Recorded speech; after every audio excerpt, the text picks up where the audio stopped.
Polygon has been on a roll lately. New bikes, big name riders, and a design language that keeps getting sharper.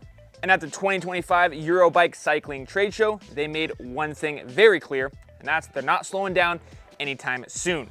They had not one, not two, but 4 all new unreleased bikes on display.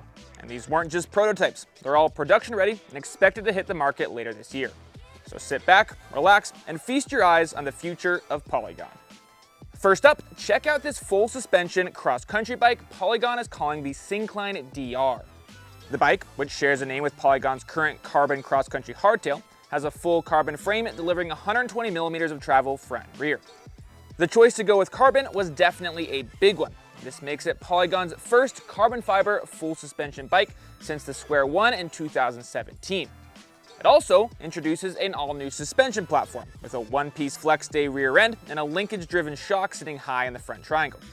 This is very similar to what a lot of other prominent brands are doing with their cross-country race bikes. Think the Specialized Epic 8, Santa Cruz Blur, etc. There's no word yet on what production builds of this bike will actually look like, but the one that they had on display definitely wasn't holding anything back. Had full RockShox flight attendant suspension, a SRAM XXT type drivetrain, and one of the cooler paint jobs I've ever seen. But one thing I'm still a bit puzzled by is what the DR in the Sincline DR stands for. Dangerously rad? Dad rig? I don't know. Let me know what your best guess is in the comments. New bike number 2 is one that we actually saw first break ground a couple months ago at the Seattle Classic. But now we have even more details on the new Colossus T. The bike features a full carbon frame and delivers 140 millimeters of travel in the rear, paired with a 160 millimeter fork. It's also the first Polygon to feature a down tube storage compartment that Polygon has hilariously dubbed the Poly Pocket. On top of that, there's a slew of geometry adjustments, including a flip chip in the rear shock mount to accommodate either a 29 or 27.5 inch rear wheel, as well as an angle adjust headset. Like the Sincline DR we talked about a second ago, Polygon went all in when speccing their display bike. I mean, just check out that brand new Shimano XTR wireless drivetrain. Now, if you're anything like me, you're probably a bit confused to see the Colossus name, which is usually reserved for long travel, enduro, and downhill rigs, on a trail bike. So, what's the deal? Well, a lot of it comes down to the suspension platform. What you're looking at here is essentially a more compact version of the 6-bar IFS suspension found on the other current Colossus bikes. The new packaging helps keep weight down and cleans up the looks a bit, but still gives the Polygon engineers the ability to tune the axle path and leverage curves separately, allowing for improved pedaling efficiency and small bump sensitivity under braking. So, will we see the Colossus name continue to expand going forward into the future? Well, yeah, there's actually another all-new Colossus at the event, and that is the Colossus TE. The E here implies that this is a pedal assist version of the bike we just talked about. Now, before you get in the comments and tell me that this bike already does exist, hold up just a second. There already is a TLE, which is a lightweight EMTB with a smaller battery and motor, but this is the TE, which uses a full-size Bosch Performance Line CX motor and massive 800 watt-hour battery.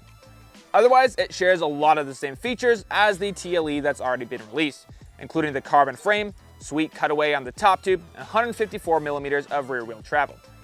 But despite those similarities, this TE will feel pretty different than the TLE on the trail. And again, most of that comes down to that larger motor.